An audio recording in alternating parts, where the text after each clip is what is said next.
Welcome to Master Domaining. I'm Gene Pimentel, and in this session, we'll talk about searching the big three for local business prospects. This session is going to be all about using three of the biggest search engines to find perfect potential buyers for your domain names.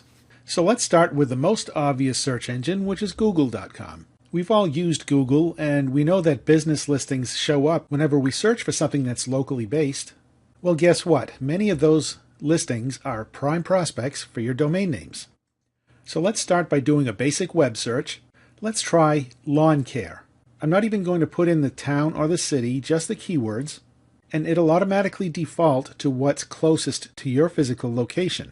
So since I'm in upstate New York, it's showing me results from upstate New York. So if I own the domain name oswegolawn.care.com, many of these listings are prime candidates to sell this domain to, because they're all based in this current location, which is Oswego, New York. And what you want to do is look for the smaller mom and pop type places. You don't want to search for the larger chain type operations. And also check these search terms listed below to see if any of them apply to what you're searching for. Also, don't forget to check pages 2, 3, 4, and also 5 for even more very viable prospects for your domain name. Don't forget, the businesses on page 1 got there for a reason. The businesses on page 2, 3, 4, and 5 and on probably could use your help to do some marketing online. Whether that's through a search engine result, a domain name, a website, they're interested in finding new customers online. Regardless of where they are in the search engine, you have something that will help them. Now let me show you something interesting up on the top. Where it says Search Tools, click on that, and right now I'm in Oswego, New York, so that's what this button says. But if you want to check a different area, a completely different geographic location, just type the zip code into this box. Let's say I wanted to check Boston. 02134 is a Boston zip code. I'll check that, and now it's showing me the results for Boston, Massachusetts, as well as the surrounding areas. So here you have another list of prospects for that location. Now you want to avoid sites that look like just general information type sites like this one. You want to look for companies that are marketing their services because they're the ones that are trying to compete.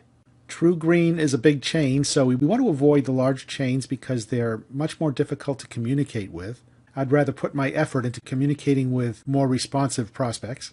Here's one called Steve's Lawn Care. Let's go see what that one looks like. This, right off the bat, looks like a perfect prospect for a lawn care domain name. It's a small business located in Bridgewater, Massachusetts. So if you had a domain name called Bridgewater Landscaping or Bridgewater Lawn Care, this would be a very viable prospect. Quite often, these sites will have a Contact Us page, and it'll contain a lot of information about how to contact them. This one shows billing, customer service is Steve, and it's got the address and phone numbers. And often they don't post an email address, but we have ways of finding the email addresses, which I've covered in other sessions, and we'll discuss that later on too. So it's as simple as that. Just go through all the listings and check out the ones that look like they're local businesses trying to compete online, and that match up with the type of product or service that your domain name is all about. You may want to dig deeper by looking at the bottom section here where it says searches related to lawn care. So if we click on lawn care tips, for example, it may bring up some new prospects. And each time you dig deeper, you'll find more prospects for lawn care services in this case. Lawn fertilizer, aeration. So just keep digging deeper and you'll find more and more prospects. Quite often, the listings in the Google Places are also good prospects to approach. So as you can see, it's not very hard to do. You just have to click on a few links and see what comes up based on your keywords.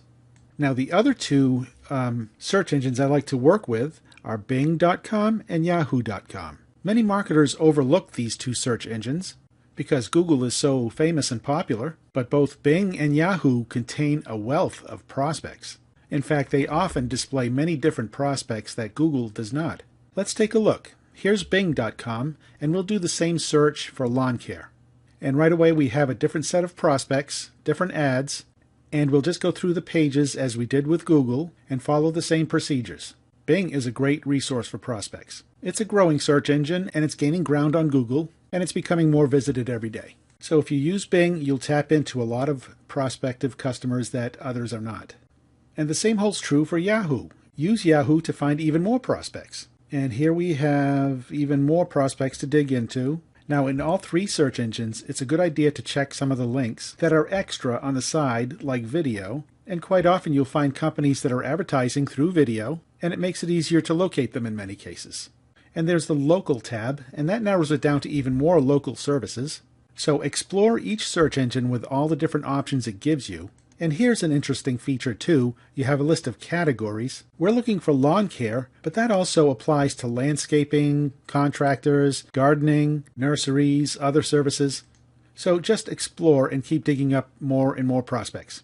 So I do recommend you use Google, Bing, and Yahoo. And again, remember, it automatically defaults to my current location, which is Oswego, New York, and you can change this to look for other areas. So it's all very straightforward, very easy to do. Just remember to look for the smaller businesses, medium-sized businesses, not the large chains. And by small or medium, I mean businesses that are catering to the local community, and more often than not have a single location.